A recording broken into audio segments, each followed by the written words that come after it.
Hello and great welcome. तो बेटे ये लास्ट क्वेश्चन है एक तरीके से 27, क्योंकि इसके अलावा जितने भी क्वेश्चन हैं वो सिर्फ फेमिलियरिटी के लिए है।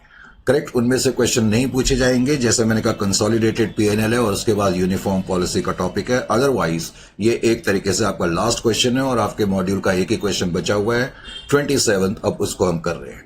क्वेश्चन नंबर 27 में वो क्या कहता है, balance sheet of holding company दी हुई है तुम्हें इस क्वेश्चन में, और कहता है विराट लिमिटेड, जस्ट वेट, जो बैलेंस शीट तुम्हें दी हुई है एक तो Virat limited and its subsidiary Anushka limited on 31/3/2022, ये बैलेंस शीट है। विराट लिमिटेड होल्डिंग कंपनी है, करेक्ट। ये जो एच लिमिटेड लिखा है ये विराट लिमिटेड के लिए है, सब्सिडियरी कंपनी जो है वो अनुष्का लिमिटेड के लिए है। डेट्स वगैरह मैंने चेंज नहीं कराई, 31/3/2022 की बैलेंस शीट है। अब सबसे पहले तो उसने शेयर कैपिटल दी है, दोनों कंपनी की शेयर कैपिटल दी है जो कि हमेशा दी होती है। यहां पर उसने नोट 1 भी लिख दिया है, नोट 1 सिर्फ कंफ्यूज करने के लिए लिखा है। नीचे उसने नोट्स में लिखा है कि शेयर कैपिटल जो है विराट के जो टोटल नंबर ऑफ शेयर है विराट लिमिटेड के 60,000 शेयर्स ऑफ 10 ईच है, जबकि अनुष्का लिमिटेड के टोटल नंबर ऑफ शेयर 40,000 है। एक शेयर 10 रुपए का है, टोटल 4 लाख की है। यानी कि हमें यह पता लग गया कि एक शेयर 10 रुपए का है। Is it clear to you? एक शेयर जो है वो 10 रुपए का है। अब जनरल रिजर्व जो है खास तौर से सब्सिडियरी कंपनी का 1 लाख है। इस केस में रिजर्व एंड सरप्लस के अंदर केवल और केवल तुम्हें जनरल रिजर्व गिवन है, करेक्ट। उसके अलावा क्वेश्चन में आगे कहता है कि लॉन्ग टर्म लायबिलिटीज हैं 2 लाख की और 1 लाख की। उसके अलावा ट्रेड पेबल्स हैं 1 लाख के और 1 लाख के। फिर उसने लिखा हुआ है property plant and equipment 4 lakh and 3 lakh, और नॉन करंट इन्वेस्टमेंट के आगे होल्डिंग कंपनी के कॉलम में लिखा है 3,20,000। फिर से यहां पर नोट दिया हुआ है और नोट में उसने नीचे कुछ नहीं, बस सिर्फ इतना ही लिखा है शेयर्स इन अनुष्का लिमिटेड। यानी कि ये जो इन्वेस्टमेंट करी हुई हैं, ये जो 3,20,000 की इन्वेस्टमेंट है, ये शेयर्स इन सब्सिडियरी कंपनी है। सब्सिडियरी कंपनी के हमने शेयर्स खरीदे 3,20,000 रुपीज में। क्वेश्चन में आगे कह रहा है कि इन्वेंट्रीज जो है 1,60,000 और 2 लाख की हैं। उसके अलावा ट्रेड रिसेबल 80 और 140 के हैं। Cash and cash equivalent 40 and 60,000 का है। नीचे क्वेश्चन में सिर्फ वो कह रहा है prepare consolidated balance sheet on 31/3/2022। और वो क्या कह रहा है कि Virat limited holds 80% shares of Anushka limited since it's incorporation. यानी कि जब अनुष्का लिमिटेड नाम की कंपनी बनी थी, यानी कि जब सब्सिडियरी कंपनी इनकॉर्पोरेट हुई थी, करेक्ट, जब इनकॉर्पोरेट हुई थी। अब कब इनकॉर्पोरेट हुई थी ये हमें नहीं पता। कह रहा है जो एच लिमिटेड है तब से उसको कंट्रोल कर रही है और एच लिमिटेड के पास 80% शेयर है। मान लेते हैं कि ये एस लिमिटेड नाम की कंपनी 10 साल पहले इनकॉर्पोरेट हुई थी, यानी कि ये 10 साल से हमारी सब्सिडियरी कंपनी है, करेक्ट। 10 साल हो चुके हैं। अब 10 साल के बाद मान लेते हैं ये करंट ईयर हमें दिया हुआ है। अब ये करंट ईयर जैसे कि तुम देख रहे हो खत्म हो रहा है 31/3/2022 को, और ओपनिंग डेट इसकी 1/4/2021 की है, करेक्ट। तो इस क्वेश्चन में जाहिर है कि ये सारा का सारा पीरियड जो है पोस्ट एक्विजिशन पीरियड होगा। Are you getting my point और नॉट? ये सारा का सारा पीरियड पोस्ट एक्विजिशन पीरियड होगा। ऐसे क्वेश्चन में जिसमें तुम्हें ये दिया हो कि बहुत पहले से ही ये हमारी सब्सिडियरी कंपनी चली आ रही है, तुम्हें कोई गुडविल कंप्यूट करने की जरूरत नहीं है। गुडविल कैपिटल रिजर्व कंप्यूट करने की जरूरत क्यों नहीं है, पहले तो पॉइंट ये समझना है। क्योंकि गुडविल और कैपिटल रिजर्व उस दिन कंप्यूट करा जाता है जब हम कंट्रोल एक्वायर करते हैं। इससे पहले हमने जितने भी क्वेश्चंस करे थे उन क्वेश्चन में कंट्रोल करंट ईयर में एक्वायर हो रहा था, करंट ईयर के बिगनिंग में एक्वायर हो रहा था या बिगनिंग की डेट के बाद हो रहा था, लेकिन करंट ईयर में हो रहा था। तो यहां तो ये हमारी पहले से ही सब्सिडियरी कंपनी चली आ रही है। जब हमने कंट्रोल एक्वायर करा होगा तब हमने गुडविल कैपिटल रिजर्व कंप्यूट करे होंगे। तो इस क्वेश्चन में तुम्हें गुडविल कैपिटल रिजर्व कंप्यूट करने की जरूरत नहीं है, नंबर 1। अगर गुडविल और कैपिटल रिजर्व कंप्यूट करने की जरूरत नहीं है, इसका मतलब तुम्हें स्टेटमेंट ऑफ नेट एसेट्स भी बनाने की जरूरत नहीं है। भाई स्टेटमेंट ऑफ नेट एसेट्स हम इसीलिए तो बनाते हैं ना कि कंट्रोल के दिन हमारे पास कितने एसेट थे, पेरेंट का हिस्सा कितना था, माइनॉरिटी का हिस्सा कितना था, तो वो भी हमें बनाने की जरूरत नहीं है। पहली बात तो हम बना ही नहीं सकते, मैं वैसे बता रहा हूं कि बनाने की भी जरूरत नहीं है क्योंकि हमें गुडविल कैपिटल रिजर्व कंप्यूट नहीं करने। और अगर मुझे स्टेटमेंट ऑफ नेट एसेट्स नहीं बनाने हैं तो इसका मतलब मुझे कुछ भी एनालिसिस ऑफ जनरल रिजर्व और प्रॉफिट और लॉस अकाउंट भी करने की जरूरत नहीं है, क्योंकि एनालिसिस जो रिजर्व एंड सरप्लस आइटम का करा जाता है वो नेट एसेट्स के लिए करा जाता है। तो इस क्वेश्चन में तुम्हें कुछ नहीं करना, सिर्फ, और क्वेश्चन सिर्फ ये बोल रहा है प्रिपेयर कंसोलिडेटेड बैलेंस शीट। तुम्हें सिर्फ एक कंसोलिडेटेड बैलेंस शीट बना करके इसमें दिखा देनी है। अब कंसोलिडेटेड बैलेंस शीट जब मैं इसमें बनाऊंगा तो कैसे बनाऊंगा, देखें यहां पर जो शेयर कैपिटल है वो तो सब्सिडियरी कंपनी की ही आएगी, इजंट इट और नॉट। शेयर कैपिटल तो सब्सिडियरी कंपनी की आएगी। एक सेकंड के लिए मुझे टाइम दें।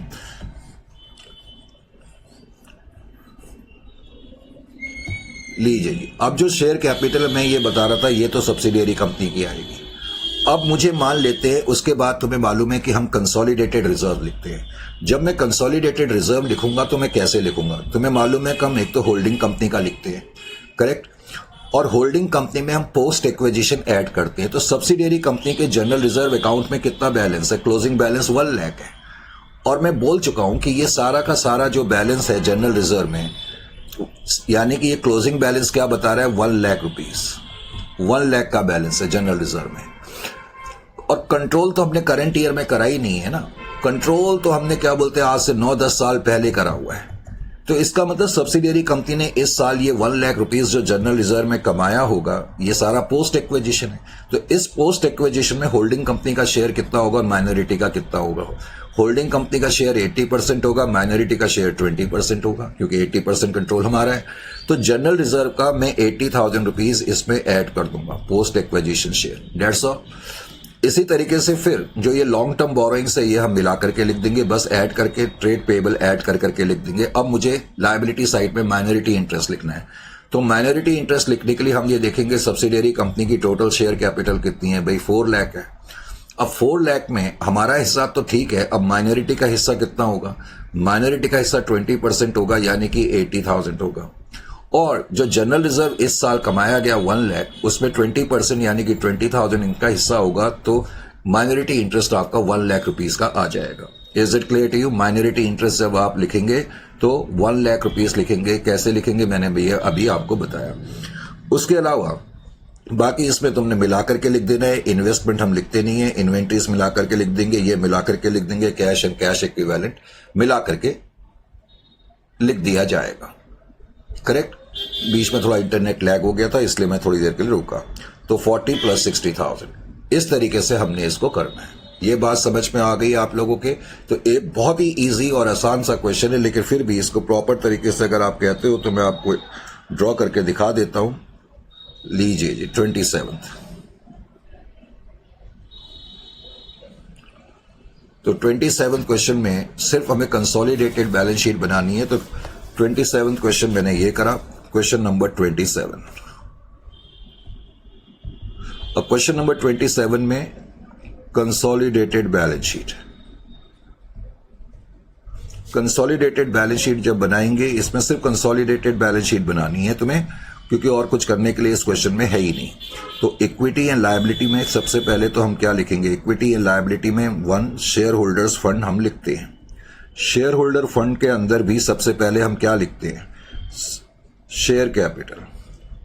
अब शेयर कैपिटल किसकी लिखी जाएगी सर, शेयर कैपिटल तो आप फटाफट जो है होल्डिंग कंपनी की लिख दो। तो होल्डिंग कंपनी की शेयर कैपिटल हमने देखा था 6 लाख है, 60,000 शेयर्स ऑफ 10 ईच, यानी कि सब्सिडियरी की शेयर कैपिटल को मैंने नहीं लिखा। फिर उसके बाद हम रिजर्व एंड सरप्लस के आइटम इसमें लिखते हैं।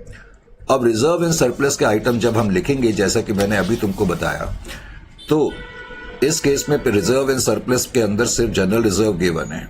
तो जनरल रिजर्व पहले तो जो होल्डिंग कंपनी का बैलेंस है उसको आप लिखो। होल्डिंग कंपनी का बैलेंस जो है वो 1 लाख रुपीस का है। अब होल्डिंग कंपनी का शेयर कितना रहा होगा पोस्ट एक्विजिशन में, share in post acquisition general reserve. अब पोस्ट एक्विजिशन जनरल रिजर्व मैंने बताया कि बिकॉज ये हमारी पहले से ही सब्सिडियरी कंपनी चली आ रही है, तो इस साल जो भी जनरल रिजर्व में कमाया गया जो कि 1 लाख रुपीस, क्योंकि क्लोजिंग बैलेंस 1 लाख है, तो उस 1 लाख में ये सारा का सारा पहले तो पोस्ट एक्विजिशन माना जाएगा और उसमें 80% हमारा हिस्सा होगा। तो 80,000 जो है वो हम इसमें ऐड कर देंगे। तो 1,80,000 में आउटर कॉलम में लिख दूंगा रिजर्व एंड सरप्लस के अंदर। फिर मैंने बताया था इसके अंदर हमें माइनॉरिटी क्लेम भी लिखना पड़ता है। तो माइनॉरिटी क्लेम जब मैं इसके अंदर लिखूंगा, माइनॉरिटी क्लेम, तो माइनॉरिटी क्लेम जब मैंने लिखा तो पहले तो माइनॉरिटी के पास शेयर कैपिटल कितनी है, क्योंकि जिस दिन हमने एक्वायर करा होगा सब्सिडियरी कंपनी की शेयर कैपिटल उस दिन भी 4 लाख की रही होगी। तो 4 लाख इंटू 20%, तो माइनॉरिटी का हिस्सा 80,000 शेयर कैपिटल उनके पास है। अब प्लस कर देंगे पोस्ट एक्विजिशन जनरल रिजर्व। तो पोस्ट एक्विजिशन जनरल रिजर्व में माइनॉरिटी का हिस्सा कितना है, जैसा कि अभी मैंने बताया 1 लाख रुपीस इस साल जनरल रिजर्व में ट्रांसफर हुए, उसका 20% जो है वो माइनॉरिटीज को बिलोंग करेगा, तो 20,000 रुपीस आप लिख देंगे। आउटर कॉलम में आपने 1 लाख रुपीस लिख देना है। Is it clear to you और नॉट? उसके अलावा फिर नॉन करंट लायबिलिटीज में इस क्वेश्चन में लॉन्ग टर्म बोरोइंग्स तुम्हें दी हुई है, लॉन्ग टर्म बोरोइंग्स। तो लॉन्ग टर्म बोरोइंग्स आप लिख देंगे। लॉन्ग टर्म बोरोइंग्स दोनों कंपनी की बस मिला करके आपने ऐड कर करके जिस लिखनी है, जिसको हम बोलते हैं लाइन बाय लाइन एडिशन। तुम्हें मालूम है कि होल्डिंग कंपनी के कॉलम में 2 लाख लिखा हुआ है और माइनॉरिटी और सब्सिडियरी कंपनी के कॉलम में 1 लाख लिखा है, तो इसको मिला करके आप आउटर कॉलम में लिख दें, टोटल आ जाएगा 3 लाख। उसके अलावा फिर करंट लायबिलिटी हम इसमें लिखेंगे। अब जहां तक करंट लायबिलिटी का सवाल है, तो करंट लायबिलिटी के अंदर तुम्हें ट्रेड पेबल्स दिया हुआ है। दोनों कंपनी के ट्रेड पेबल्स को बस मिला करके आपने लिखना है 1 लाख 1 लाख। तो बहुत ही आसान सा क्वेश्चन है, लेकिन इसको थोड़ा समझना पड़ेगा कि इस क्वेश्चन में 10 ऑलमोस्ट जब सब्सिडियरी कंपनी बनी थी तब से ये हमारी होल्डिंग कंपनी चली आ रही है। तो ऐसी सिचुएशन में कोई गुडविल कैपिटल रिजर्व कंप्यूट करने की जरूरत नहीं है, और अगर ये करने की जरूरत नहीं है तो तुम्हें स्टेटमेंट ऑफ नेट एसेट्स यानी कि एनालिसिस टेबल भी बनाने की जरूरत नहीं है, तुम्हें एनालिसिस भी करने की जरूरत नहीं है। बस ये तुम्हें ध्यान रखना होगा। फिर एसेट्स, अब जहां तक एसेट्स का सवाल है, तो सबसे पहले तो हम नॉन करंट एसेट लिखते ही लिखते हैं। तो नॉन करंट एसेट्स के अंदर भी हम पहले प्रॉपर्टी प्लांट एंड इक्विपमेंट लिखेंगे। प्रॉपर्टी प्लांट एंड इक्विपमेंट के अंदर भी टेंजेबल लिखेंगे। हालांकि उसने सिर्फ प्रॉपर्टी प्लांट एंड इक्विपमेंट लिखा है, तो मान के चल रहे हैं सारे टेंजेबल होंगे। 4 लाख हमारे, 3 लाख इनके हैं, तो कुछ करने की जरूरत नहीं है, बस लाइन बाय लाइन एडिशन कर करके आउटर कॉलम में लिख देंगे 7 लाख। इजंट इट और नॉट? उसके अलावा कोई गुडविल तो इसमें मतलब नहीं है। बी, फिर उसके बाद हम करंट एसेट लिखेंगे। इन्वेस्टमेंट तो आएगी नहीं, करंट एसेट। अब करंट एसेट के अंदर जो आइटम्स हैं वो तुम मिला करके लिख दो। इन्वेंट्रीज, इन्वेंट्रीज उसने दी हुई है 1,60,000 की, और शायद 2 लाख की थी, हाँ 2 लाख की थी, तो 3,60,000। तो इस तरीके से इन्वेंट्री का अमाउंट 3,60,000 का आ जाएगा। Is it clear to you और नॉट? करेक्ट। अच्छा जी, उसके अलावा फिर इस क्वेश्चन में तुम्हें क्या दिया हुआ है? अगला आइटम ट्रेड रिसीवेबल है। तो ट्रेड रिसीवेबल 80,000 तो पेरेंट के, और उसमें ऐड कर दो 1,40,000। तो इस तरीके से टोटल जो है वो 2,20,000 का हो जाएगा, 2,20,000। उसके अलावा cash and cash equivalent, cash and cash equivalent 40,000 है, और उसमें प्लस कर दो 60,000। तो आउटर कॉलम में लिखेंगे 1 लाख। तो इस तरीके से इसमें कंसोलिडेटेड बैलेंस शीट बनाई जाएगी। तो इसके साथ ही कंसोलिडेटेड फाइनेंशियल स्टेटमेंट का ये चैप्टर कंप्लीट होता है। करेक्ट। एक एक क्वेश्चन मैंने जैसा कि आपसे वादा करा था, तो हमने एक एक क्वेश्चन कराया। 27 क्वेश्चन इन क्लास करा चुके हैं। उसके अलावा कुछ डिमॉन्स्ट्रेशन भी हमने कराए थे। अब जो है इसके आगे का टॉपिक भी मैं करा रहा हूं, लेकिन मैंने कहा कि वो एग्जामिनेशन पॉइंट ऑफ व्यू से उतना इंपॉर्टेंट नहीं है, हालांकि तुम्हें वो फेमिलियरिटी के पर्पज से दिया हुआ है। आज इंटरनेट लैग कर रहा है, क्या चक्कर है? वेट एक मिनट, कभी कभी ना ये लैग करता है तो वो आता नहीं है, अब आ गया है। तो इसके आगे मैंने ये लिखा हुआ है एक topic, consolidated PNL. Consolidated PNL मैंने कहा ये सिर्फ फैमिलियरिटी के लिए दिए, इससे पहले तक आप एग्जामिनेशन पॉइंट ऑफ व्यू से करेंगे। कंसोलिडेटेड पीएनएल का मतलब क्या है और इसको कैसे बनाते हैं। अब तुम्हें मालूम है कि अब बेसिकली तुम्हारा ये जो चैप्टर डील करता है कंसोलिडेटेड फाइनेंशियल स्टेटमेंट नाम तो है, लेकिन बेसिकली ये डील करता है कंसोलिडेटेड बैलेंस शीट से। कंसोलिडेटेड बैलेंस शीट बनाने का आर्ट आपको मालूम होना चाहिए। लेकिन अब इस क्वेश्चन में वो कह रहा है कंसोलिडेटेड पीएनएल बनाना है। अब कंसोलिडेटेड पीएनएल भी जब बनाएंगे तो दोनों कंपनी के जो पीएनएल के आइटम होते हैं, जो कि तुमने प्रिपरेशन ऑफ फाइनेंशियल स्टेटमेंट में पढ़ा है, रेवेन्यू फ्रॉम ऑपरेशन है और दुनिया भर के फिर जो खर्चों की लिस्ट है, तो ये सारे हम मिला करके लिखेंगे। और इसमें भी वही रूल है कि एक दूसरे से रिलेटेड जो ट्रांजेक्शन होगी उसको एलिमिनेट करना होता है। बस इतना सा काम करना है। कैसे करना है ये मैं तुम्हें बताता हूँ। वो कह रहा है given below are the profit and loss account. तो अब की बार तुम्हें प्रॉफिट एंड लॉस अकाउंट दिया है एच लिमिटेड का और एस लिमिटेड का for the year ended 31 March 2023। Correct. अब उसने पहले तो इनकम के आइटम्स लिखे हैं, एच लिमिटेड के भी एस लिमिटेड के भी। इनकम के आइटम्स के अंदर जो आपको मालूम है सेल्स एंड अदर इनकम लिखते थे ना आप। सेल्स वैसे रेवेन्यू फ्रॉम ऑपरेशंस माना जाता था और अदर इनकम, तो उसने खैर मिला करके दे दिए 5000 और 1000। फिर कहता है इंक्रीज इन इन्वेंट्री। कई लोग इंक्रीज इन इन्वेंट्री को एक्सपेंसेस के अंदर दिखा देते हैं और वैसे आप चाहो तो इसको इनकम के पार्ट में भी ऐड कर सकते हो। तो इंक्रीज इन इन्वेंट्री 5000 और 1000 ऐड करने के बाद टोटल इनकम इतनी हो गई और 1200 टोटल इनकम इस कंपनी की हो गई। अब तुम्हें जो खर्चे दिए हुए, रॉ मटेरियल कंज्यूम दिया हुआ है 800 और 200, वेजेस एंड सैलरीज दी हुई है 800 और 150, प्रोडक्शन एक्सपेंसेस दिए हुए 200 और 100, उसके अलावा तुम्हें एडमिनिस्ट्रेटिव एक्सपेंसेस दिए हुए 200 और 100। तुम्हें मालूम है administrative expense selling and wages and salaries किस में आएंगी? एम्प्लॉय बेनिफिट एक्सपेंसेस में। Administrative expense selling and distribution किस में आएंगे? अदर एक्सपेंसेस के अंदर आएंगे। और उसके अलावा इंटरेस्ट का खर्चा दिया है जो फाइनेंस कॉस्ट का आइटम होता है। फिर डेप्रीशिएशन दिया हुआ है, तुम्हें मालूम है डेप्रीशिएशन की एक हेडिंग होती है।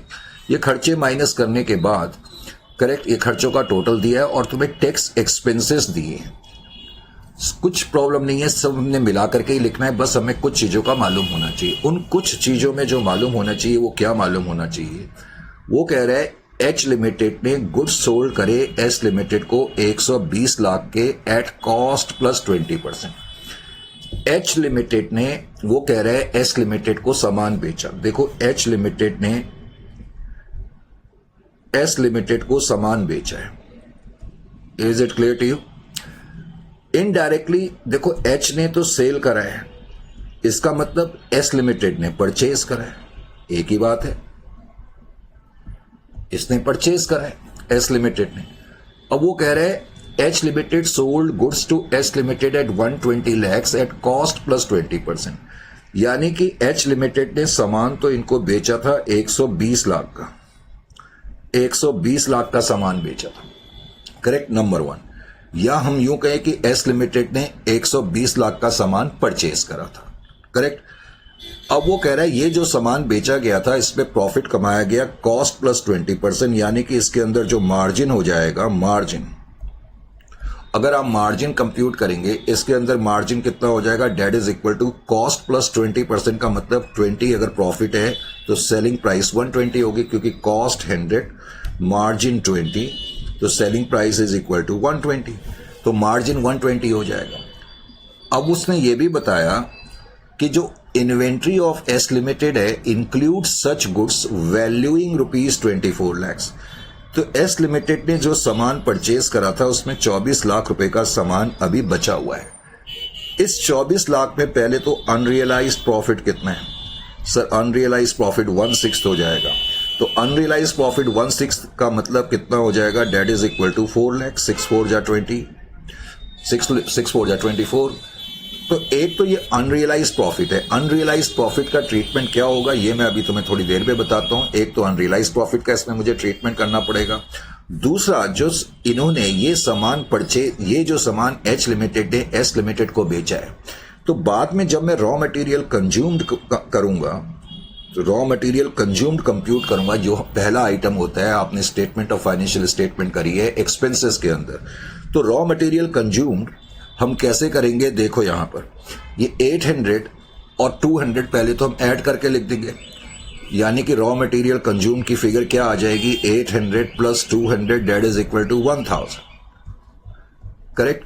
फिर इसमें से मैं माइनस कर दूंगा purchase of goods, purchase of goods by S limited, purchase of goods by S limited from H limited, from H limited, ये मैं माइनस कर दूंगा।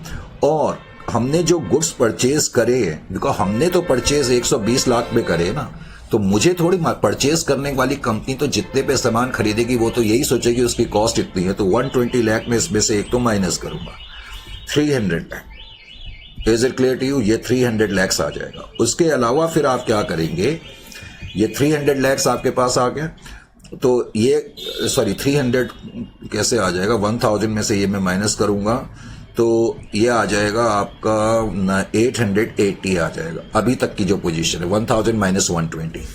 अब 1000 में से 120 माइनस करने के बाद 880 की फिगर आ गई आपकी। लेकिन इस क्वेश्चन में क्या है, प्रोडक्शन एक्सपेंसेस भी दिए हैं।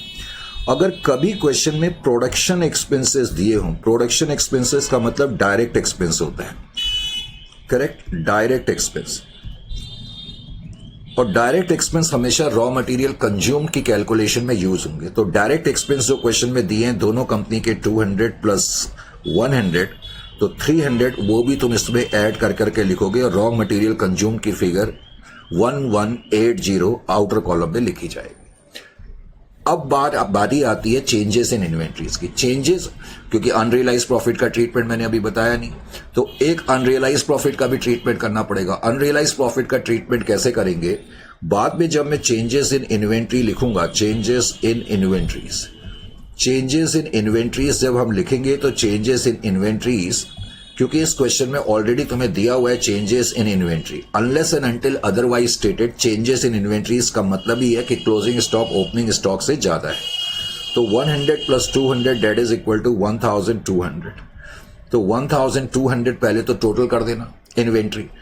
अब तुम्हें मालूम है कि जो इन्वेंट्री बची हुई है, खास तौर से जो एस लिमिटेड की इन्वेंट्री है, एस लिमिटेड की इन्वेंट्री के अंदर उसने कहा जो 120 लाख का सामान एस लिमिटेड ने खरीदा था उसमें से 24 लाख का सामान एस लिमिटेड की इन्वेंट्री के अंदर इंक्लूड है।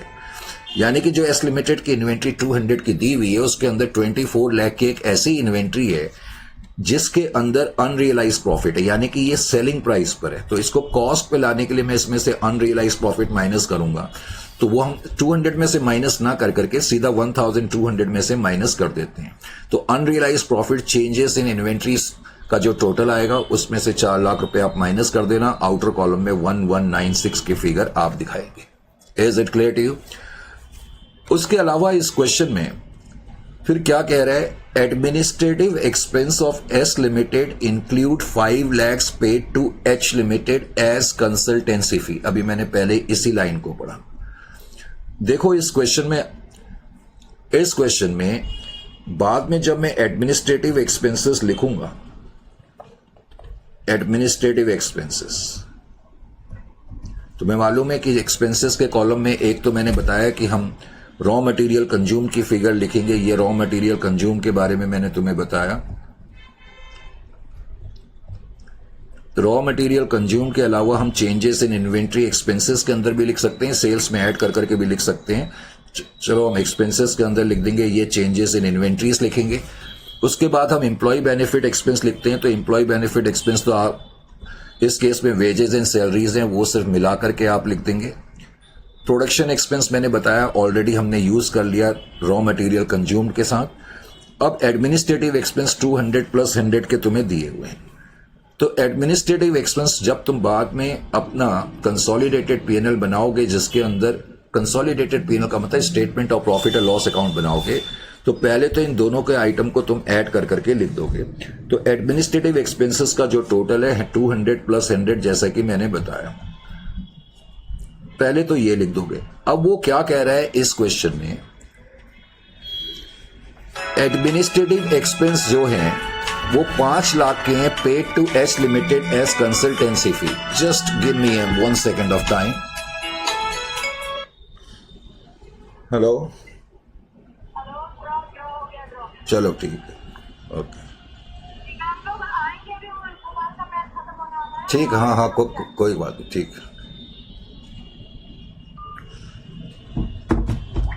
सॉरी, मैं इस फोन का वेट कर रहा था एक्चुअली। तो एनीवे, तो मैं ये बता रहा था इस पर्टिकुलर क्वेश्चन में एडमिनिस्ट्रेटिव एक्सपेंस है, और एडमिनिस्ट्रेटिव एक्सपेंसेस के बारे में बेटा मैं क्या बता रहा था तुम्हें, कहाँ चला गया, administrative expense of S limited. वो कह रहा है एस लिमिटेड के, ये तो एच लिमिटेड के, ये एस लिमिटेड के। वो कह रहा है जो एस लिमिटेड के एक्सपेंस हैं 100 रुपए के, इसमें से वो कह रहा है 5 लाख रुपए का खर्चा ऐसा है जो उन्होंने एच लिमिटेड को पे करा है। यानी कि एस लिमिटेड ने 5 लाख रुपए के एडमिनिस्ट्रेटिव एक्सपेंस किसको पे करे, होल्डिंग कंपनी को पे करे। क्यों पे करें? क्योंकि होल्डिंग कंपनी से इन्होंने कुछ कंसल्टेंसी रिसीव करी होगी। होल्डिंग कंपनी ने हमें कुछ कंसल्टेंसी दी और जिसके लिए हमने इनको कुछ अमाउंट पे करा 5 लाख रुपए का। Is it clear to you और नॉट? समझ में आ गया? तो इसका ट्रीटमेंट क्या करेंगे, पहले तो ये इंटर कंपनी ट्रांजेक्शन है, 5 लाख रुपए मैं यहां से माइनस कर दूंगा। करेक्ट, 5 लाख रुपए तो माइनस कर दूंगा, यहां तो मैं लिख दूंगा जो भी आएगा आउटर कॉलम में 295। उसके अलावा तुम्हें मालूम है कि जब मैं स्टेटमेंट ऑफ पीएनएल बनाऊंगा, जब मैं बनाऊंगा तो स्टेटमेंट ऑफ पीएनएल बनाते समय हम सबसे पहले रेवेन्यू फ्रॉम ऑपरेशन लिखते हैं, और रेवेन्यू फ्रॉम ऑपरेशन के अंदर सेल्स की फिगर लिखते हैं। अब इस क्वेश्चन में सेल्स एंड अदर इनकम उसने इकट्ठे दी हुई है, तो एक तरीके से ये टोटल रेवेन्यू हो गया, टोटल रेवेन्यू, क्योंकि सेल्स और अदर इनकम मिला करके टोटल रेवेन्यू बनाती हैं। तो खैर, जो इसके अंदर सेल्स का अमाउंट तुम्हें दिया हुआ, सेल्स और अदर इनकम का अमाउंट दिया हुआ है, पहले तो दोनों कंपनी का 5000 दिया हुआ है प्लस 1000 दिया हुआ है।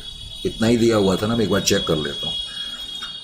हाँ, 5000 और 1000, ये दोनों कंपनी का सेल्स और अदर एक्सपेंस, ये तो चेंजेस इन इन्वेंट्री है ना। 5000 और 1000, 6000 रुपये। तो 6000 रुपीज पहले तो तुमने दोनों का ऐड कर दिया। टोटल सेल्स, इसका मतलब होल्डिंग की और सब्सिडियरी कंपनी की 6000 रुपए की। लेकिन इस इनकम में खास तौर से जो एच लिमिटेड की इनकम है, इस एच लिमिटेड की इनकम में नीचे क्या दिया हुआ था कि एस लिमिटेड ने एच लिमिटेड को 5000 रुपए पे करे। एक तो खर्चा है एस लिमिटेड के लिए, लेकिन एच लिमिटेड के लिए इनकम है क्योंकि उन्होंने कंसल्टेंसी सर्विसेज हमें दी। तो ये हम यहां माइनस करेंगे। इसको मैं पूरा ऐसे लिख रहा हूं कि amount received from S limited for consultancy fee. तो ये 5 लाख मैं यहां से माइनस करूंगा, यानी कि इंटर कंपनी ट्रांजेक्शन को एलिमिनेट करना है। तो तुमने देखा एक्सपेंसेस में से भी माइनस कर दिया और मैंने यहां से भी माइनस कर दी। Is it clear to you? उसके अलावा इसी तरीके से क्वेश्चन में एक चीज और लिखी है, कहता है selling and distribution expense of H limited include 10 lakh paid by S limited as commission. Selling and distribution expense of H limited include 10 lakh paid to S limited as commission. इसका क्या मतलब है? अब बाद में जब मैं सेलिंग एंड डिस्ट्रीब्यूशन खर्चे ऐड करूंगा, पहले तो 200 और 250 का मैं टोटल लिख दूंगा। ये 250 पहले तो लिख दिया। अब नीचे वो क्या कह रहे हैं, नीचे उसने कहा कि एच लिमिटेड के जो सेलिंग एंड डिस्ट्रीब्यूशन के खर्चे हैं उसमें 10 लाख रुपए का ऐसा खर्चा है जो उन्होंने एस लिमिटेड को पे करा। एच लिमिटेड ने एस लिमिटेड को पे करा है। और क्यों पे करा? क्योंकि एस लिमिटेड से को कमीशन के रूप में पे करा। चलो, ये क्वेश्चन में लिखा हुआ है, एच लिमिटेड ने एस लिमिटेड को पे करा। हो सकता है कि एस लिमिटेड ने एच लिमिटेड को कोई सर्विसेज दी होंगी, कोई उनका काम करा होगा, जिसकी वजह से एच लिमिटेड ने एस लिमिटेड को कुछ अमाउंट पे करा बतौर एज ए कमीशन के रूप में। करेक्ट? तो अब हम क्या करेंगे, पहले तो 250 है, इसमें से ये 10 लाख रुपए तो माइनस करेंगे, जैसे हमने एडमिनिस्ट्रेटिव एक्सपेंस में से माइनस करा। और बाद में जो मैं ये बता रहा था अभी थोड़ी देर पहले, ये जो सेल्स की फिगर है, इस सेल्स की फिगर में से पिछली बार तो होल्डिंग कंपनी की इनकम में कुछ अमाउंट था, अब ये एस लिमिटेड की इनकम में अमाउंट है, क्योंकि कमीशन के रूप में इनको कुछ पैसा एच लिमिटेड से मिला है, commission receive from H limited, और वो 10 लाख का मिला है। तो आउटर कॉलम में 6000 -5 -10 करके जो भी फिगर आएगी, शायद ये 5865 आ जाएगी। तो ये फिगर हम लिख देंगे। ये बात आपकी समझ में आ जानी चाहिए। Is it clear to you? बस यही काम इसमें करना होता है। बाकी उसने क्या लिखा हुआ है, वो कह रहे हैं H limited holds 80% of equity share capital of 1000 lakhs prior to 2021-22। H limited का कंट्रोल एस लिमिटेड में 80% पर उस बात से कोई मतलब नहीं है। अब मुझे इस क्वेश्चन में consolidated balance sheet consolidated PNL बनाना है। तो कंसोलिडेटेड पीएनएल बनाने के लिए देखो, ये मैंने सब कर, जो मैंने अभी करा वही मैं आपको बता रहा हूं। सबसे पहले तो आपने टाइटल लिखा कंसोलिडेटेड पीएनएल, ये कंसोलिडेटेड पीएनएल का आपने टाइटल लिख दिया। जैसा कि मैंने कहा, पहले तो हम क्या लिखेंगे, रेवेन्यू फ्रॉम ऑपरेशन, पर यहां रेवेन्यू फ्रॉम ऑपरेशन के अंदर एंड अदर इनकम भी लिख देना, क्योंकि उसने मिला करके दिया हुआ है। जैसा कि मैंने बताया था, पहले तो 5000 और 1000 टोटल 6000 लिखेंगे, और फिर मैं उसमें से लेस करूंगा इंटर कंपनी सेल्स। अब इंटर कंपनी सेल्स 5 लाख की है, ये सेल एक्चुअली एच लिमिटेड ने करी थी एस लिमिटेड को। उन्होंने एच लिमिटेड ने एस लिमिटेड को कंसल्टेंसी दी थी और 5 लाख रुपए रिसीव करे थे। इसी तरह से 10 लाख रुपए की इनकम कमीशन के रूप में एस लिमिटेड ने हासिल करी थी। तो टोटल 6000 में से 15 माइनस करके 5865 आना चाहिए। 5865 आउटर कॉलम में 5865 आप लिख लेंगे, करेक्ट। तो टोटल रेवेन्यू 5865 आपका आ गया। अब टोटल रेवेन्यू में से हम एक्सपेंसेस की फिगर माइनस करते हैं। अब मैंने कहा ये टॉपिक जो है वो फेमिलियरिटी के लिए है। Is it clear to you? बस ये इस तरह का क्वेश्चन आपके आने के कोई चांस नहीं है, लेकिन फिर भी हमने कोई रिस्क नहीं लिया। ये भी मॉड्यूल में ही दिया हुआ है, इसलिए हमने कहा इसको भी करा दो। कॉस्ट ऑफ मटेरियल कंज्यूम, तो मैंने बताया था पहले तो दोनों कंपनी के रॉ मटेरियल को तुमने ऐड कर दिया, करेक्ट। फिर मैंने उसमें से दोनों कंपनी के आइटम को मैंने ऐड जब करा तो ये टोटल दोनों कंपनी का ये 800 प्लस 500 नहीं है, ये 200 है। ये ठीक कर लेना फिगर, 800 प्लस 200, तो टोटल कितना आ गया, 1000 आ गया। ये पहले दोनों कंपनी के कॉलम में जो दिया हुआ है रॉ मटेरियल कंज्यूम, वो तुमने ऐड करा। देखो ये 800 और 200 दिया हुआ था ना यहाँ पर, ये 800 और 200, तो पहले तो तुमने इसको ऐड कर लिया। ऐड करने के बाद टोटल कितना आ गया, 1000। फिर जैसा कि मैंने करके बताया था, purchases bye S limited from H limited, तो एस लिमिटेड ने 120 लाख रुपए का सामान खरीदा था एस लिमिटेड ने। तो ये इंटर कंपनी ट्रांजैक्शन है, ये मैं 1000 में से माइनस करूंगा जैसा मैंने बताया। उसके अलावा मैंने कहा जो डायरेक्ट एक्सपेंस है यानी कि प्रोडक्शन एक्सपेंस, वो भी ऐड करे जाएंगे 200 प्लस 100। तो 1000 तो टोटल रॉ मटेरियल कंज्यूम्ड है, उसमें से 120 लाख की इंटर कंपनी परचेजेस हैं और 300 रुपए जो हमने ऐड करे वो प्रोडक्शन एक्सपेंस के ऐड करे। आउटर कॉलम में 1180 की फिगर आ जाएगी। अब चेंजेस इन इन्वेंट्री मैंने बताया था, चेंजेस इन इन्वेंट्री का मतलब है closing stock is more than opening stock. इसका मतलब ये फायदा हो रहा है। पहले तो दोनों कंपनी का तुमने ऐड करा, अनरियलाइज प्रॉफिट माइनस करा, 1196 आएगा, लेकिन इसको नेगेटिव आइटम के रूप में लिखना, ये नेगेटिव आइटम के रूप में लिखना है 1196। इस तुमने फाइनेंशियल स्टेटमेंट्स करी हुई हैं, उसमें भी मैंने तुम्हें ये पॉइंट बताया हुआ है, क्योंकि हम खर्चों की लिस्ट बना रहे हैं ना, तो ये मेरा फायदा है, तो ये खर्चों को कम कर रहा है, तो इसलिए इसको नेगेटिव आइटम के रूप में लिखना पड़ेगा, क्योंकि ये गेन है तुम्हारे लिए। चेंजेस इन इन्वेंट्री का पहले तो unless and until otherwise stated, changes in inventory हमेशा ये मानी जाती हैं कि क्लोजिंग स्टॉक ओपनिंग स्टॉक से ज्यादा है, तो इसका मतलब ये गेन है। तो तुम्हें गेन तभी होगा ना जब तुम्हारे खर्चे कम होंगे। उसके बाद एम्प्लॉय बेनिफिट एक्सपेंस में तुमने वेजेस और सैलरी को ऐड कर करके 950 की फिगर आउटर कॉलम में लिख देनी है। फिर फाइनेंस कॉस्ट 100 और 50 तुम्हें दिया हुआ है, तो 15 रुपीज तुम यहां पर लिख दोगे। फिर डेप्रिसिएशन 150 है, तो 150 तुमने लिख दिया। अब मैंने एडमिनिस्ट्रेटिव एक्सपेंस में बताया, पहले तो दोनों का ऐड कर देंगे, 300 आ जाएगा, और उसमें से वो खर्चे जो इंटर कंपनी खर्चे हैं जो एस लिमिटेड ने पे करे थे, 5 लाख रुपए पे करे थे एच लिमिटेड को।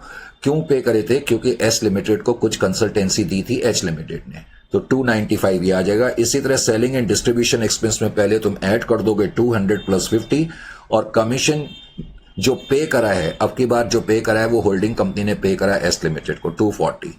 अब ये टोटल तुम कर लेना, जो भी ये टोटल आएगा उसको तुम लिखोगे, तो ये प्रॉफिट बिफोर टैक्स आ जाएगा। टोटल एक्सपेंस को टोटल रेवेन्यू में से माइनस करके, अब टैक्स एक्सपेंस जो तुम्हें दिए हुए हैं 1200 और 400 दिए हुए हैं, तो 1400 माइनस कर देना, 2696 जो है वो तुम्हारा अमाउंट आ जाएगा। Is it clear to you? तो कुछ भी नहीं है, जैसा कि मैंने आपको पहले ही बताया था।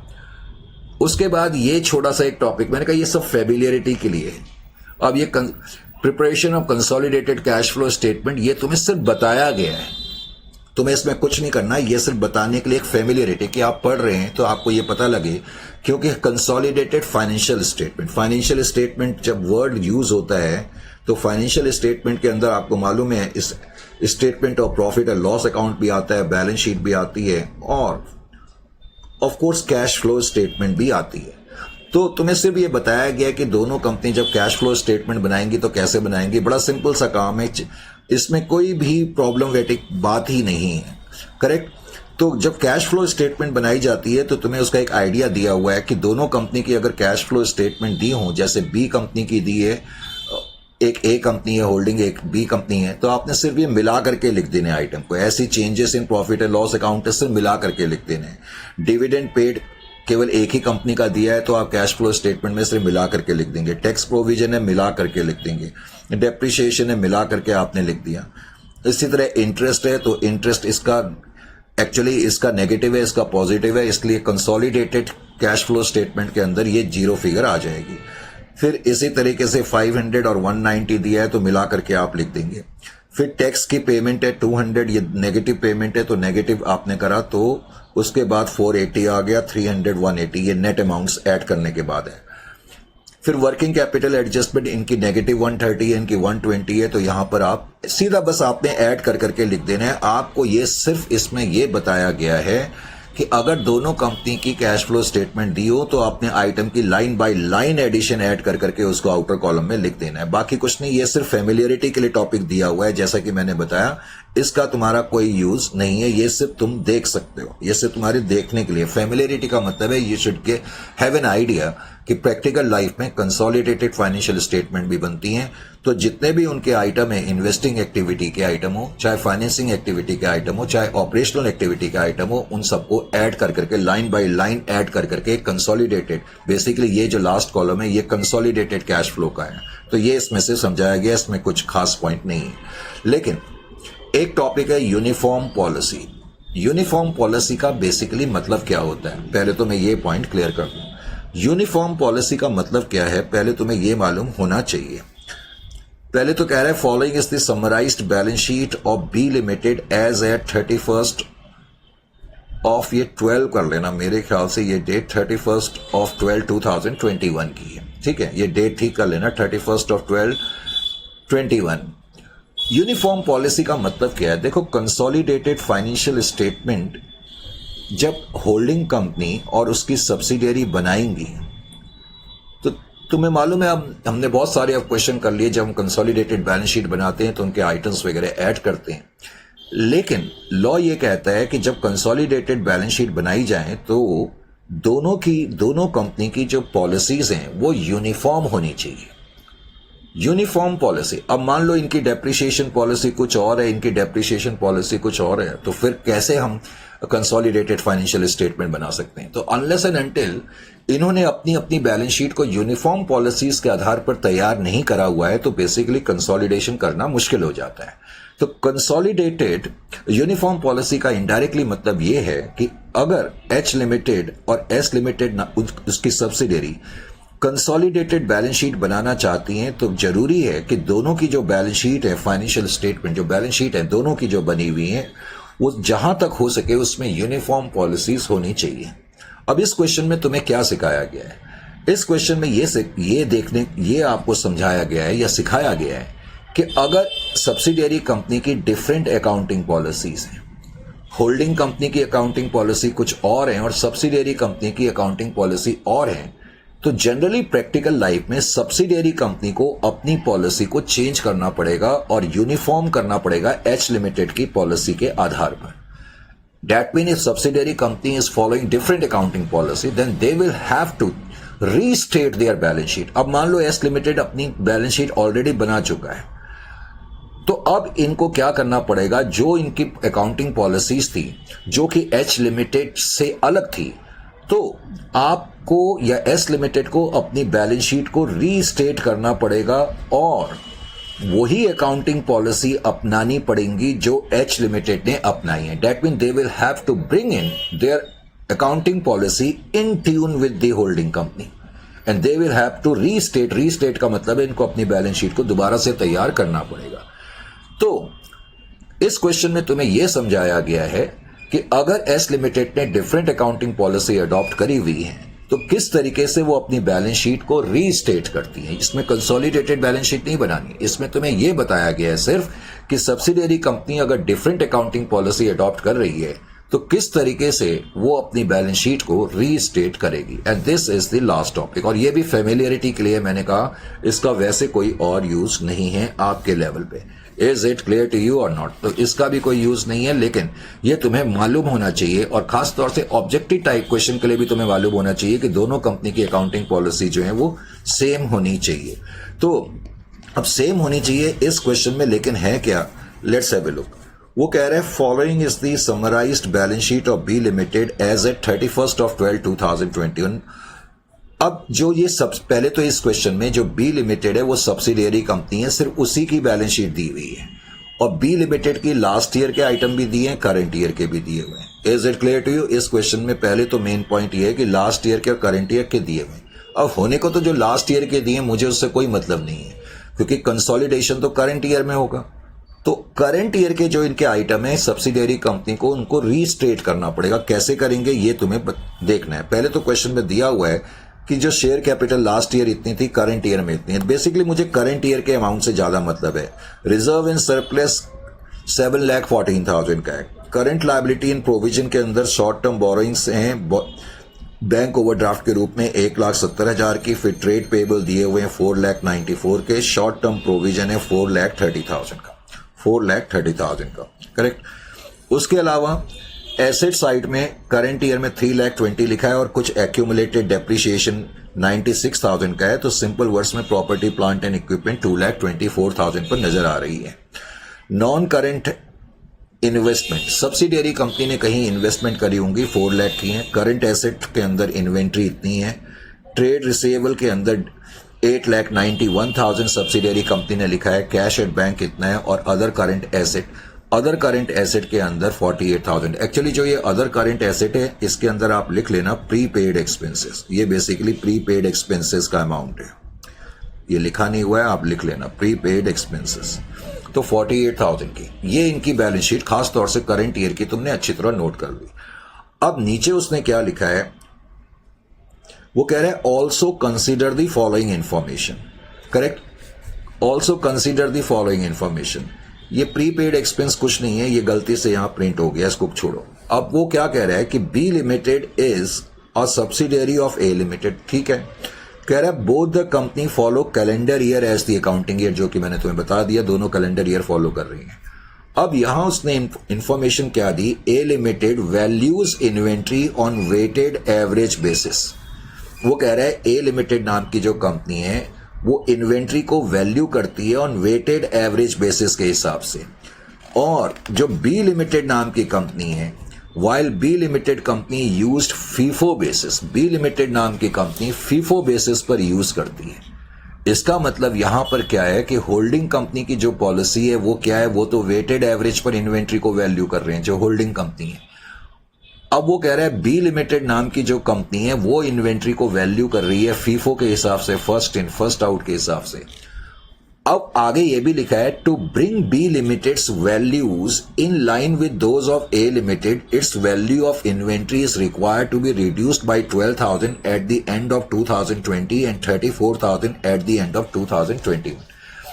अब वो कह रहा है कि बी लिमिटेड की जो इन्वेंट्री है, अगर हम उसको एच लिमिटेड की अकाउंटिंग पॉलिसी वेटेड एवरेज के हिसाब से वैल्यू करेंगे, अगर वेटेड एवरेज के हिसाब से वैल्यू करेंगे, तो कहता है कि जो बी लिमिटेड की लास्ट ईयर की इन्वेंट्री है, जो लास्ट ईयर की इन्वेंट्री है उसको मुझे 12,000 से कम करना पड़ेगा, और जो करंट ईयर की इन्वेंट्री है उसको 34,000 से कम करना पड़ेगा। उसने तुम्हें यह बता दिया। यानी कि अगर मैं बी लिमिटेड की इन्वेंट्री को वैल्यू करूंगा वेटेड एवरेज के हिसाब से, जो कि पॉलिसी है होल्डिंग कंपनी की, तो वो कहता है करंट ईयर की इन्वेंट्री 34,000 से कम हो जाएगी। ये जो इन्फॉर्मेशन है ये इररेलेवेंट है, क्योंकि लास्ट ईयर का तो काम हो कोई मतलब ही नहीं है ना, हमें तो सिर्फ करंट ईयर में रीस्टेटमेंट करना है। तो करंट ईयर की जो बैलेंस शीट है, एक तो इन्वेंट्री में से मैं 34,000 माइनस कर दूंगा, देखो इन्वेंट्री जो तुम बैलेंस शीट में लिखते हो वो क्लोजिंग स्टॉक होता है ना। अब क्लोजिंग स्टॉक की फिगर को कम करेंगे तो एक तरीके से ये लॉस भी है। तो इसके दो इफेक्ट होंगे कि सब्सिडियरी कंपनी का जो रिजर्व एंड सरप्लस है, एक तो वो इन्वेंट्री जितने से कम हो रही है, एक तो वो कम हो जाएगा, करेक्ट। एक तो रिजर्व एंड सरप्लस को हम माइनस कर देंगे 34,000 से, और दूसरा जैसा मैंने बताया जो इन्वेंट्री दी हुई है करंट ईयर की 7,42,000, ये जो करंट ईयर की है इसको मैं माइनस कर दूंगा 34,000। Is it clear to you? और जो ये reserve and surplus current year का है उसमें से सिर्फ करंट ईयर का जो है 34,000 की इन्वेंट्री मुझे माइनस करनी पड़ेगी। इस तरह से रीस्टेटमेंट करी जाती है। उसके अलावा फिर उसने पॉइंट नंबर 2 में क्या दिया है? पॉइंट नंबर 2 में कहता है कि B limited deducts 1% from trade receivables as a general provision against doubtful debts. अब यहां क्या इंफॉर्मेशन दी है उसने, पहले तो इस इंफॉर्मेशन का मतलब समझें। वो कहता है बी लिमिटेड नाम की जो कंपनी है उसकी एक पॉलिसी है, बी लिमिटेड नाम की एक पॉलिसी है कि हम जनरल प्रोविजन बनाते हैं और अपने डेटर्स को या ट्रेड रिसीवेबल को 1% हम प्रोविजन बनाते हैं। ये हमारी एक ट्रेड रिसीवेबल का 1% प्रोविजन बनाते हैं और ये हमारी एक जनरल पॉलिसी है, यानी कि जनरली हम एक प्रोविजन बनाते हैं। Is it clear to you? अब ये जो लाइन लिखी है ना, तुम्हें समझना क्या पड़ेगा। B limited deducts 1% from trade receivable as general provision against doubtful debts. तो इसका मतलब है कि बी लिमिटेड तो ऐसा करती और ए लिमिटेड ऐसा नहीं करती। इसका ऑटोमेटिकली मतलब है कि ए लिमिटेड ये पॉलिसी फॉलो नहीं करती है। इसका मतलब है कि ए लिमिटेड ये पॉलिसी फॉलो नहीं करती। अगर क्वेश्चन ऐसे लिख रहा है कि बी लिमिटेड की ये जनरल पॉलिसी है तो इसका मतलब ये पॉलिसी ए लिमिटेड की नहीं है। तो अब क्या करना पड़ेगा? इसका मतलब ए लिमिटेड ने ये जो इस साल ट्रेड रिसीवेबल लिखे होंगे ये तो 1% प्रोविजन के बाद लिखे होंगे ना। मैं कहना क्या चाहता हूं, अब इसको तुम्हें कैसे ठीक करना है ये मैं बता रहा हूं। सपोज मेरे डेटर्स या ट्रेड रिसीवेबल अगर 100 रुपए के हैं और मैं 1% का प्रोविजन बनाता हूं, प्रोविजन में 1% का बनाता हूं तो 1 रुपये का प्रोविजन हो गया। तो आफ्टर प्रोविजन ट्रेड रिसीवेबल कितने हो गए? 99। आफ्टर प्रोविजन का मतलब जो आइटम मैंने बैलेंस शीट में लिखा हुआ है। तो अब बैलेंस शीट में मैंने कितना लिखा हुआ है? 8,91,000 लिखा हुआ है। अब बैलेंस शीट में 8,91,000 जो है वो इसका सिनोनिमस है, करेक्ट। तो मैं ये देखना चाहता हूं कि अगर 99,000 प्रोविजन के बाद ट्रेड रिसीवेबल है तो ओरिजिनल ट्रेड रिसीवेबल या प्रोविजन से पहले ट्रेड रिसीवेबल 100 है। अगर प्रोविजन के बाद ट्रेड रिसीवेबल 8,91,000 के हैं, 8,91,000 के हैं, तो ओरिजिनली डेटर्स कितने के थे? तो उसको हम निकाल सकते हैं 8,91,000 इंटू 100 डिवाइडेड बाई 99। यानी कि अगर बी लिमिटेड ने प्रोविजन नहीं बनाया होता तो उनके डेटर्स बैलेंस शीट में 9 लाख के नजर आते। ये तुम्हें पता लग गया। तो इसका मतलब अब मुझे डेटर्स को 9,000 से जो मैंने प्रोविजन बनाया है, क्योंकि ये 8,91,000 तो 9,000 का प्रोविजन बनाने के बाद आया ना, तो मेरे को प्रोविजन को रिवर्ट या रिवर्स करना पड़ेगा, यानी कि डेटर्स को बढ़ाना पड़ेगा। 9,000 से मैं डेटर्स को बढ़ा दूंगा तो इस तरीके से डेटर्स की फिगर 9 लाख अब आ जाएगी। लेकिन ये 9,000 का प्रोविजन जब हमने बनाया था तो उस केस में जब इन्होंने प्रोविजन बनाया होगा तो इनका प्रॉफिट कम हुआ होगा। तो अब हम उस प्रोविजन को खत्म कर रहे हैं तो ये हमारा रिजर्व एंड सरप्लस जो है वो बढ़ जाएगा प्रोविजन के अमाउंट से। प्रोविजन फॉर डाउटफुल डेट्स के अमाउंट से रिजर्व एंड सरप्लस 9,000 रुपीज से बढ़ जाएगा। तो इस तरीके से रीस्टेटमेंट होती रहेगी। Is it clear to you? और अब एक लास्ट में उसने आइटम लिखा है, वो कह रहा है prepaid expenses in B limited, जो मैंने अभी बताया कि अदर करंट एसेट्स जो ये दिए हुए हैं, खासतौर से जो करंट ईयर के दिए तुम्हें उसको देखना है।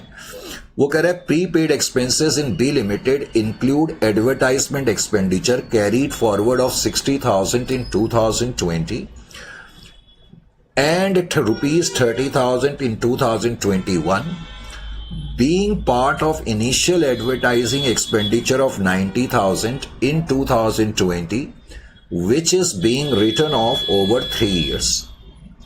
Similar amount of advertising expenditure of A Limited has been fully written off in 2020. थोड़ा टफ लाइन है, लेकिन इस लाइन का मतलब क्या है ये मैं अब आपको बताता हूं। इस लाइन का मतलब क्या है, देखो यहां पर वो क्या कह रहा है, पॉइंट नंबर 3 की मैं बात कर रहा हूं। पहले तो उसने ये जो बात करी है प्रीपेड एक्सपेंसेस के संदर्भ में करी है, प्रीपेड एक्सपेंसेस के कॉन्टेक्स्ट में करी है।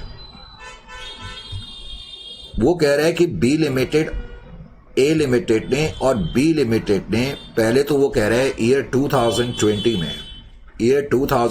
में इन दोनों कंपनी ने कुछ एडवर्टाइजिंग का खर्चा करा, इन दोनों कंपनी ने कुछ एडवर्टाइजिंग का खर्चा करा, करेक्ट। और एडवर्टाइजिंग का खर्चा जो करा है वो 90,000 का करा, इसने भी 90,000 का करा, इसने भी 90,000 का खर्चा करा। लेकिन उसने क्या बताया, वो कह रहा है कि जो बी लिमिटेड है वो अपना खर्चा उन्होंने डिसाइड करा कि हम 3 साल में राइट ऑफ करेंगे। एडवर्टाइजिंग का खर्चा बी लिमिटेड ने सोचा कि हम 3 साल में राइट ऑफ करेंगे। मान लेते हैं सिंप्लिसिटी के लिए ये खर्चा 1/1/2020 को करा गया। तो जब बी लिमिटेड फर्स्ट ईयर के एंड में पहुंचेगी, यानी कि 31/12/2020 को पहुंचेगी, तो ये 1/3 खर्चा राइट ऑफ करेगी, क्योंकि उन्हें डिसाइड कर लिया है कि हम 3 साल में ये खर्चा राइट ऑफ करेंगे। तो इसका मतलब बी लिमिटेड 90,000 का 30,000 राइट ऑफ करेगी ना, तो 30,000 राइट ऑफ करेगी। अब 30,000 राइट ऑफ करेगी तो इसका मतलब क्या हुआ कि जब 31/12/2020 का एंड हुआ, जब 31/12/2020 का एंड हुआ, तो हम इसको ये भी कहेंगे कि बी लिमिटेड ने ये खर्चा 60,000 कैरी फॉरवर्ड कर लिया, यानी कि पूरा खर्चा राइट ऑफ नहीं करा। Are you getting my point और नॉट? तो इसका मतलब 31/12/2021 में ये जो लाइन लिखी है, तो वो मैं उसका भी मतलब साथ साथ बता रहा हूं। कैरी फॉरवर्ड कर लिया उन्होंने ईयर 2020 में ये खर्चा। अब क्या हुआ, अब जगह थोड़ी कम है, मैं वैसे बता रहा हूं। अब जब 31/12/2021 को हम पहुंचेंगे तो इस 60,000 में फिर हम 30,000 राइट ऑफ करेंगे, क्योंकि हमने डिसाइड कर लिया कि हम ये 90,000 का जो खर्चा है उसको 1/3 यानी कि 30,000 3 बारी हम राइट ऑफ करेंगे, ये हमने डिसाइड करा। तो मैं जब सेकेंड ईयर के एंड में पहुंचा 31/12/2021 को 30,000 का खर्चा हमने राइट ऑफ करा होगा, और अभी भी 30,000 का खर्चा हमने कैरीड फॉरवर्ड कर लिया है। ये जो लाइन लिखी हुई है कि prepaid expenses of B limited include advertising expenditure carried forward 60,000 in 2020 and 30,000 in 2021। इसका मतलब मैंने 20 में खर्चा कैरी फॉरवर्ड कितना करा, 60,000। कैरी फॉरवर्ड का मतलब इतना खर्चा राइट ऑफ नहीं करा, और 21 में मैंने ये खर्चा कैरी फॉरवर्ड करा है 30,000। कैरी फॉरवर्ड का मतलब ये खर्चा अभी भी राइट ऑफ करना है। इसका मतलब ये है कि बी लिमिटेड ने अभी तक 30,000 का खर्चा राइट ऑफ नहीं करा हुआ है, और ये खर्चा इनके जो ये प्रीपेड एक्सपेंसेस हैं इसके अंदर इंक्लूड होगा। Is it clear to you? वो ये पॉइंट पहले तो समझना है। ये पॉइंट समझ में आ गया कि नहीं आ गया? Prepaid expense of B limited include advertising expenditure carried forward 60,000 in 2020, ये मैंने तुम्हें बताया, एंड ₹30,000 इन 21। तो इसका मतलब अभी भी बी लिमिटेड की बुक्स में 30,000 का खर्चा है जो राइट ऑफ नहीं हुआ है। अब वो क्या कह रहा है, वो कह रहा है similar amount of advertising expenditure of A limited. जो ए लिमिटेड ने सिमिलर खर्चा करा था उनको उन्होंने उसी साल राइट ऑफ कर दिया था। इसका मतलब क्या हो गया कि ए लिमिटेड ने 90,000 का ये जो खर्चा करा, इन्होंने तो इसको पूरा का पूरा 100% राइट ऑफ कर दिया इसी साल में। सिंपल वर्ड्स में इसका मतलब ए लिमिटेड की बुक्स में कोई खर्चा नजर नहीं आ रहा है, इन्होंने तो सारा राइट ऑफ कर दिया। इनकी बुक्स में 30,000 का खर्चा राइट ऑफ अभी तक नहीं हुआ है, तो इसका मतलब इस 30,000 के खर्चे को राइट ऑफ करना पड़ेगा। अब जब मैं राइट ऑफ करूंगा तो उसके इफेक्ट क्या पड़ेगा, राइट ऑफ करेंगे तो ये जो प्रीपेड एक्सपेंस 48,000 है इसको मुझे खत्म करना पड़ेगा, और राइट ऑफ जब हम करते हैं कि खर्चों को तो प्रॉफिट कम होता है, तो इसलिए रिजर्व एंड सरप्लस की पोजीशन 30,000 से कम हो जाएगी। इसका मतलब जब हम अब न्यू बैलेंस शीट बनाएंगे तो न्यू बैलेंस शीट में रिजर्व एंड, पहले तो शेयर कैपिटल का अमाउंट कितना आ जाएगा, 5 लाख आ जाएगा। रिजर्व एंड सरप्लस कितना आ जाएगा ये मैंने यहां तुम्हें बता दिया। रिजर्व एंड सरप्लस तुम लिखोगे 7,14,000, उसमें 34,000 माइनस करोगे, 9,000 provision for doubtful debt add करोगे, और ये एडवर्टाइजिंग का जो खर्चा 30,000 राइट ऑफ करना है इसको भी माइनस करेंगे। बस ये इसमें मेन आइटम है। बाकी ये 170 आ जाएगा, ट्रेड पेबल इतने ही आ जाएंगे, ये 430 आएगा। प्लांट एंड मशीनरी जो तुम्हें दी हुई थी 2,24,000 की नेट फिगर जो है वही तुम लिखोगे 320 माइनस 96। और करंट एसेट्स जब तुम लिखोगे तो 742 माइनस 34 जो भी फिगर आ जाएगी, इन्वेंट्री 34 से कम होगी। ट्रेड रिसेबल जो है वो 9 लाख के आ जाएंगे, कैश एट बैंक 3,000 का, और प्रीपेड एक्सपेंस 48 माइनस 30,000 आ जाएंगे। ये तुम्हें करना है और यही चीज मैंने तुम्हें यहां कर करके दी हुई है। यानी कि देखो जब बैलेंस शीट ये 31/12/2021 को तुम बनाओगे, 31/12/2021 को balance sheet of B limited restated भी वर्ड लिख देना चाहिए, restated balance sheet of B limited. तो सबसे पहले तो तुम रिजर्व एंड सरप्लस, पहला आइटम रिजर्व एंड सरप्लस ही दिया हुआ था तुम्हारा। चल शेयर कैपिटल मैंने लिखना भूल गया, शेयर कैपिटल लिख लेना पहले तो। अच्छा ये तो मैंने तुम्हें नोट्स, तो शेयर कैपिटल अच्छा यहां पर लिखा हुआ है, ठीक है। 5 लाख रुपीस के शेयर कैपिटल है। अब जो रिजर्व्स गिवन है बी लिमिटेड के 7,14,000 मैंने बताया प्रोविजन फॉर डाउटफुल डेट्स, ये गलती से यहां लेस करके लिखा है, इसको ऐड करना है, बहुत मिस प्रिंट करके रखी है। वैसे तुम्हारी बुक्स में ये करेक्टेड होगा, लेकिन फिर भी ये ऐड करेंगे 9,000। क्यों? क्योंकि जब जो प्रोविजन हमने बनाया था उसको हम वापस ले रहे हैं। जब हम प्रोविजन बनाते हैं तो प्रॉफिट कम होता है और प्रोविजन का पैसा दोबारा पीएनएल में डालते हैं तो वो बढ़ जाएगा 9,000 से। Reduction in value of inventory ये आप माइनस करेंगे, और जैसे कि मैंने कहा एडवर्टाइजिंग खर्चे अभी तक राइट ऑफ नहीं हुए, इसको राइट ऑफ करेंगे। तो अब जो फिगर आ जाएगी बैलेंस शीट के अंदर वो 6,59,000 की आ जाएगी। इस तरीके से आपने करना है। बाकी में कोई प्रॉब्लम नहीं है, बैंक ओवरड्राफ्ट की जो फिगर है वैसे ही लिख देंगे। ट्रेड पेबल मिला करके लिख देना, मिला करके नहीं सॉरी, जो करंट ईयर की फिगर से, क्योंकि हमें तो करंट ईयर की बैलेंस शीट को यहां मैंने गलती से शायद अच्छा नहीं मैंने लिखा है 170 494 430। तो इस तरीके से आपकी बैलेंस शीट बन जाएगी लायबिलिटी साइड की। एसेट साइड में मैंने तुम्हें बताया, ये तुम्हें दिया ही हुआ है।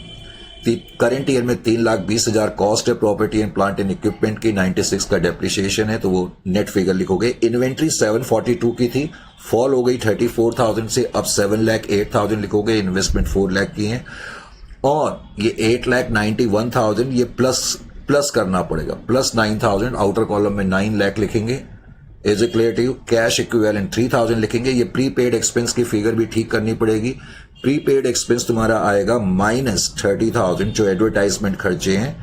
जब तुम राइट ऑफ करोगे तो जो प्रीपेड एक्सपेंस के अंदर 30,000 का अमाउंट इंक्लूडेड था वो कम हो जाएगा, तो आउटर कॉलम में ये फिगर 12,000 की आ जाएगी। इस तरीके से कंसोलिडेटेड फाइनेंशियल स्टेटमेंट को रीस्टेट कैसे करा जाता है ये तुम्हें इस क्वेश्चन में समझाया गया। तो लॉ ये कहता है कि जो तुम्हारी क्या बोलते हैं पॉलिसीज हैं वो बिल्कुल सिमिलर और यूनिफॉर्म होनी चाहिए जहां तक पॉसिबल हो सके। इन केस कभी वैसे ये अब तुम हाई लेवल पे अब अगले लेवल पे पढ़ोगे कि कभी कभी ऐसा भी होता है कि पॉलिसी को एकदम से हम चेंज नहीं कर पाते, तो उस केस में हमें डिस्क्लोजर नोट्स देने पड़ते हैं, वो बात का मैटर है।